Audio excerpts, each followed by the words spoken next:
या एमजीएस हॉस्पिटलवर काय कारवाई होणार आहे का, चौकशी होणार आहे का? मी तर म्हणतो हे असे हॉस्पिटल बंद पडले पाहिजेत, यांच्यावर कडक कारवाई झाली पाहिजेत. कारण की म्हणजे हे डाकू आहेत 395 लुटायले ते लोकांना ध्यानात ठेवा. यांच्यावर गुन्हा दाखल करून यांचं हॉस्पिटल बंद पडलं पाहिजेत. काही तिथलच्या डॉक्टरच्या माझ्याकडे क्लिप आहेत. ते डॉक्टरने सांगितलं की साहेब आम्ही जर काही बोललो तर आम्हाला दवाखान्याच्या बाहेर काढून देतात. आम्हाला म्हणतात की तुम्हाला काम नाही, ड्युटी नाही. मग आम्ही काय करू शकतो?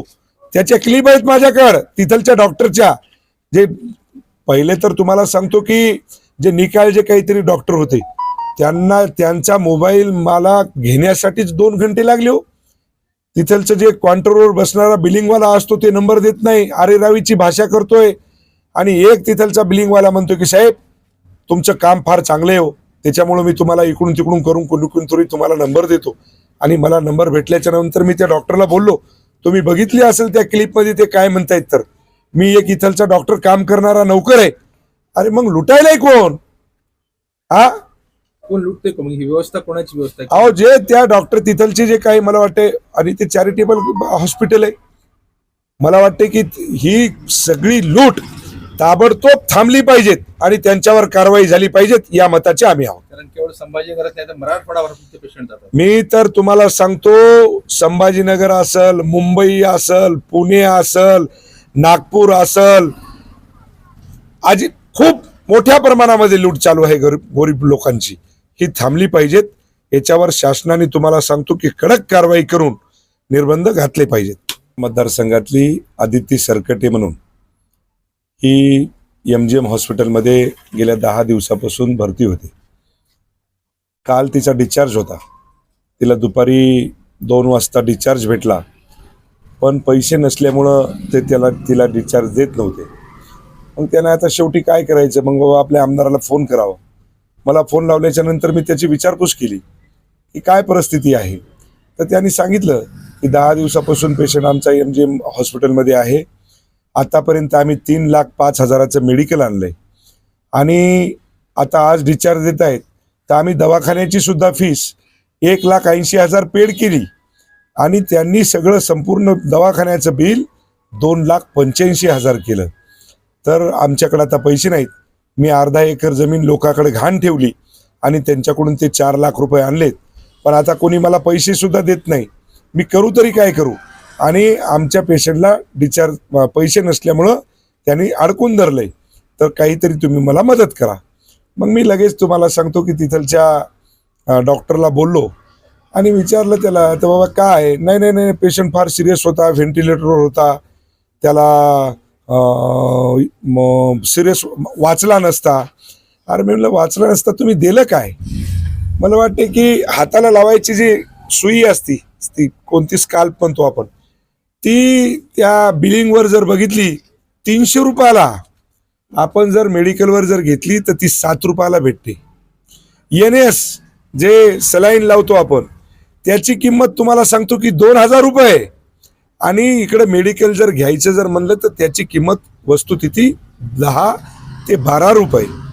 पॅरासिटामॉल डेंगूमध्ये तेच मला सांगत होते की डेंगूमध्ये पॅरासिटामॉल आणि NS शिवाय आम्ही दुसरं काहीच देत नाही. त्याला डाएट करावं लागतं, फलाण करावं लागतं, व्हेंटिलेटरवर होतं. अरे म्हणलं तुम्ही देऊन नाही, आम्ही त्याला 15 हजाराचे इंजेक्शन दिले. बाबा तुम्ही 15 हजाराचे इंजेक्शन दिले, पण ते आमचे 3,05,000 रुपये तुम्ही मेडिकलचे घेतले ना. मग तुम्ही मेडिकलचे पैसे, NSचे पैसे, स्काल्पचे पैसे, सगळे पैसे ते मेडिकलमधूनच घेतले.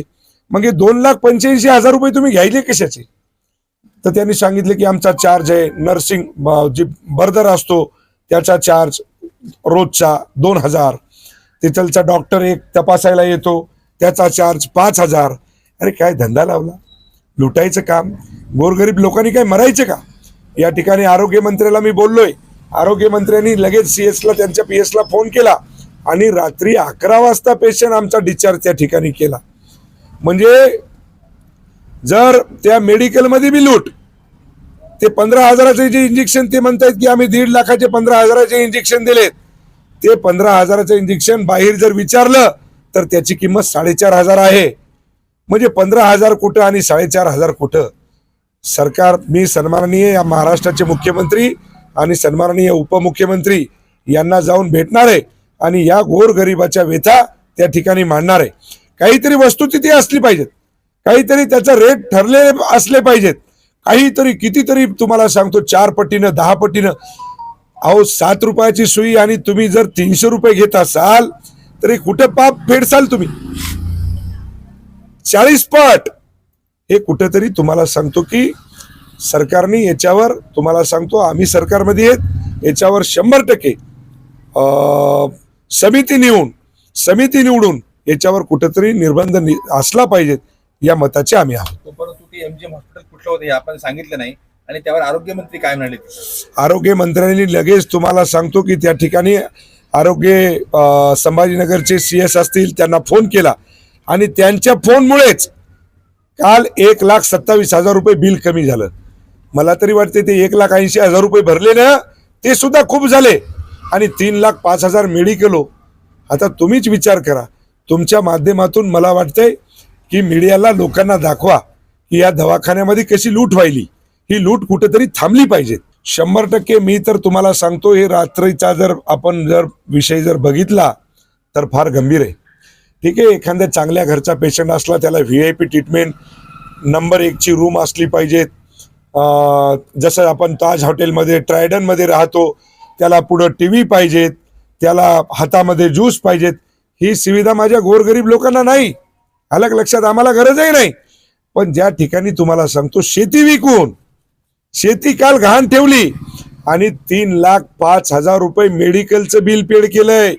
1,80,000 रुपये आम्ही बिल त्या ठिकाणी दवाखान्याचं भरलंय आणि 1,27,000 बिलासाठी काल दुपारी 2 वाजल्यापासून रात्री 11 वाजेपर्यंत तुम्हाला सांगतो की पेशंटला डिस्चार्ज दिला नाही त्यांनी. ज्यावेळेस आरोग्यमंत्री बोलले त्यावेळेस पेशंटला त्यांनी डिस्चार्ज केलं. आपण म्हणताय की अव्वाच्या सव्वा सगळे दर लावले जात आहेत, चार्जेस मध्ये पण आणि मेडिकल मध्ये पण, आणि चक्क आरोग्यमंत्र्यांनी आणि विधानसभेच्या एका सदस्याला बोलावं लागतंय. गोरगरिबांचे असे हाल होत आहेत. कशी राहणार पुढची सरकारची आणि तुमची एकत्रित या विषयावर? मी तर तुम्हाला सांगतो, अशा डॉक्टरला, अशा दवाखान्याला, म्हणजे एका भाषेमध्ये आपण जर बघितलं, हे खाटीक पुरले, हे खाटकाच्या पलीकडे तुम्हाला सांगतो दवाखाने झालेत. त्या दवाखान्यामध्ये पेशंट गेल्याच्या नंतर तुम्हाला सांगतो त्यांना कापल्याशिवाय हे लोक स्वस्त बसणार. कापायचले त्यांना कसं काय, म्हणजे बोलूच शकत नाही. तुम्हाला सांगतो याच्याबद्दल, अहो काय याचं काहीतरी तुम्हाला सांगतो की धोरण ठरलं पाहिजे. याच्यासाठी सन्माननीय मुख्यमंत्री उपमुख्यमंत्र्याला मी जाऊन या ठिकाणी या व्यथा मांडणार आहे आणि माझ्या गोरगरिबाची जी पिळवणूक व्हायली ती या ठिकाणी रुकणार आहे.